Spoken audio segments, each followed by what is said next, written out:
Hi everyone, আসসালামু আলাইকুম। কেমন আছেন সবাই? আশা করি সবাই অনেক ভালো আছেন। আমি আলহামদুলিল্লাহ অনেক ভালো আছি।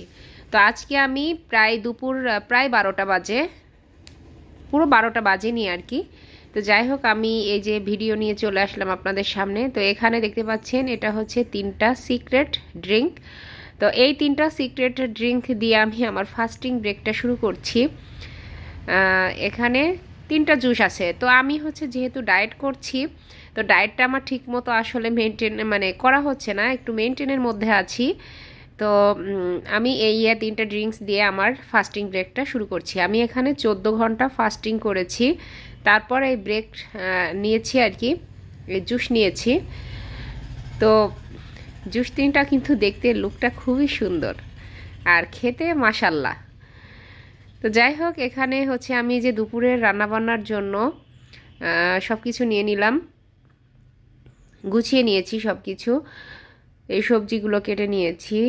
ওখানে আছে বেলে শাক না কি বলে ওটা, ওটা ভাজি করে নিব, ওটা আমার খুব পছন্দের। আর এই যে পেঁয়াজ রসুন এগুলো দিয়ে হচ্ছে আমি শুটকি ভর্তা করব, আর ব্রোকলি আলু দিয়ে আমি রুই মাছ রান্না করব। আর ওটা হচ্ছে ওই সবজিটার নাম যে কি, এটা আমি আসলে নিজেও জানি না, নতুন একটা সবজি, বাজারে দেখলাম তো কিনে নিয়ে আসলাম আর কি। আর এটা হচ্ছে বেলে শাক, এটা ভাজি করে নিব। তো এখন হচ্ছে আমি চুলায় যাচ্ছি রান্না করতে। বেলে শাকটা দিয়ে দিয়েছি, কড়াইয়ে বসিয়ে দিয়েছি। আর এই যে রুই মাছ, এটা আমি সবজি দিয়ে রান্না করব, এই যে ধুয়ে পরিষ্কার করে রেখে দিয়েছি।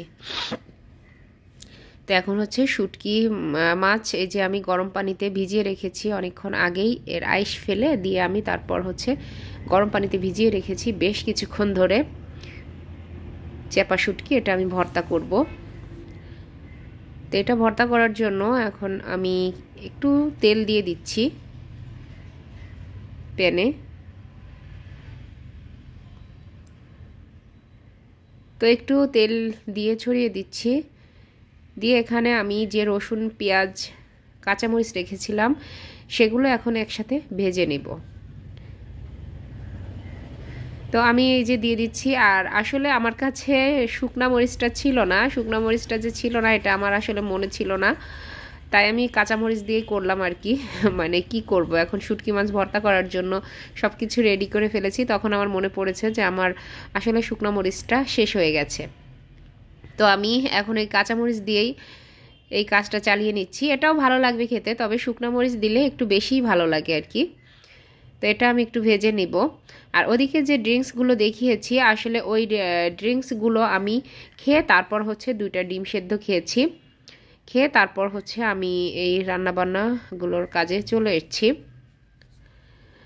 আর আমি আপনাদের সাথে 18-19 তারিখ থেকে আমার ডায়েটের যে রেসিপিগুলো ওগুলো শেয়ার করব, রেগুলারই শেয়ার করব। আপনারা যদি কেউ চান আমার সাথে ডায়েট শুরু করতে পারেন। আর কমেন্টে জানাবেন অবশ্যই কত কেজি ছিল আর কত কেজি কমলো। আর ইনশাল্লাহ আমি যে ডায়েট করব সেটাতে ইনশাল্লাহ আপনি ওজন কমাতে পারবেন ইনশাল্লাহ, যদি সেই ডায়েট ঠিকঠাক মতো ফলো করেন। আর আসলে ডায়েট মানেই যে না খেয়ে থাকা, এটা কিন্তু না। না খেয়ে থেকে ডায়েট করলে ওটাতে আপনার শরীর খারাপ হয়ে যাবে, মাসেল লস হবে, অনেক প্রবলেম হবে। আর মাসেল লস হয়ে গেলে আমাদের শরীরে নানান রকম অসুবিধা অসুখ বিসুখ সৃষ্টি হবে, চুল পড়ে যাবে।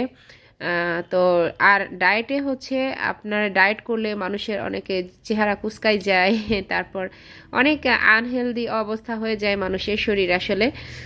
কিন্তু সেগুলো কিভাবে ঠিক রেখে করা যায় সেই বিউটি টিপসগুলো আপনাদের সাথে শেয়ার করব। আর তারপর হচ্ছে আর ঠিকঠাক মতন খাবেন, অনেক খাবার খেয়েই আপনারা ওজনটা কমাতে পারবেন, আমি সেভাবেই ডায়েটটা শেয়ার করব।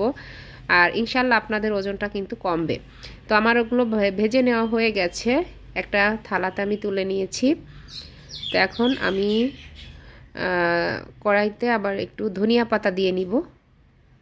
ধনিয়া পাতা দেওয়ার জন্য আমি কড়াইটা আবার দিয়ে দিলাম।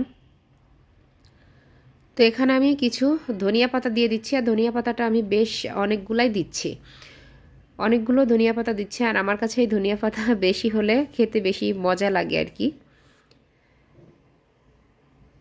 তো আমি বেশ কিছুটা দিয়ে দিলাম, দিয়ে এখন এটা আমি কিন্তু একেবারে পুরোপুরি ভেজে নিব না, এটা জাস্ট একটু সেদ্ধ হওয়া লুক চলে আসবে আর কি, সবুজই থাকবে, কাঁচা কাঁচাই থাকবে, একটু হালকা সেদ্ধ হওয়া ভাব চলে আসবে, তখনই আমি এটা নামিয়ে নিব।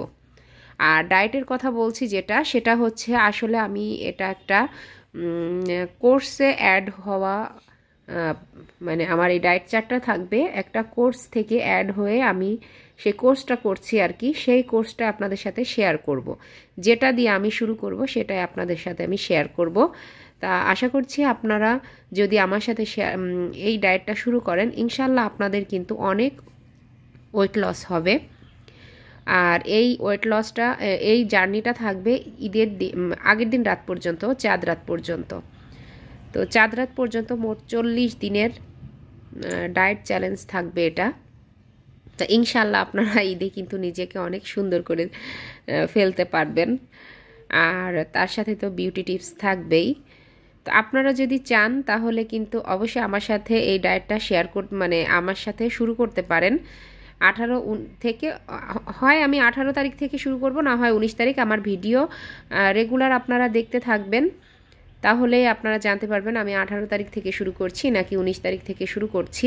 তো আমি যেদিন থেকে শুরু করব আপনাদেরকে অবশ্যই আমি জানাবো, আর আপনারাও আমার সাথে রেডি হয়ে নেবেন আর কি। তো এমন কিছু না যে আপনার অনেক আহামরি কিছু আছে যেগুলো আপনি কিনতে পারবেন না, খেতে পারবেন না, তা না। এগুলো আপনি ঘরের খাবার দিয়েই কিন্তু এই ডায়েটটা হবে, ঘরের খাবার দিয়ে ডায়েটটা হবে সেইভাবেই। তো আপনারা কিন্তু আমার সাথে এই ডায়েটটা শুরু করতে পারেন ইনশাল্লাহ। আমি মানে আমি ভরসা দিতে পারছি, যেহেতু আমি আগেও একটা এই চ্যালেঞ্জে আমি করেছি আর কি। তো ইনশাল্লাহ এটাতে ওজন আমার অনেকটা কমেছে। তো আমি আবারও এটা শুরু করতে যাচ্ছি আমার ওজনটা কাঙ্ক্ষিত ওজনে আনার জন্য। তো যাই হোক, আমার মনে হয় আপনাদের কাছে আমার ভিডিওটা ভালো লাগবে।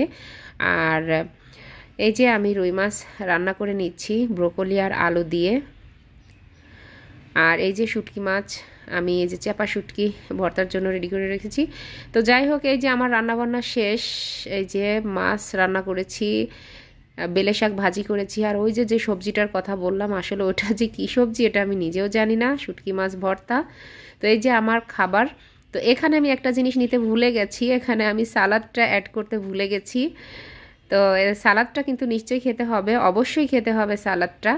আর ভাতের পরিমাণটা আজকে একটু বেশি নিয়েছি, কারণ যেহেতু আমি শুটকি ভর্তা দিয়ে ভাত খাবো অনেক দিন পর, তাই হচ্ছে আমি ভাতটা একটু বেশি নিয়েছি। তবে এটা একটু চিট হচ্ছে আর কি।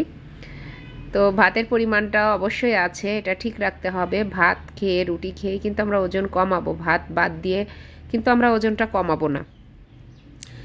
তো যাই হোক, এই যে আমি খেয়ে নিচ্ছি। তো সবাই ভালো থাকবেন, সুস্থ থাকবেন, আর আমার জন্য দোয়া করবেন। আর ভিডিওটা ভালো লাগলে অবশ্যই বেশি বেশি কমেন্ট করবেন, শেয়ার করবেন, লাইক দিবেন এবং আমার চ্যানেলটা সাবস্ক্রাইব করবেন। আল্লাহ হাফেজ।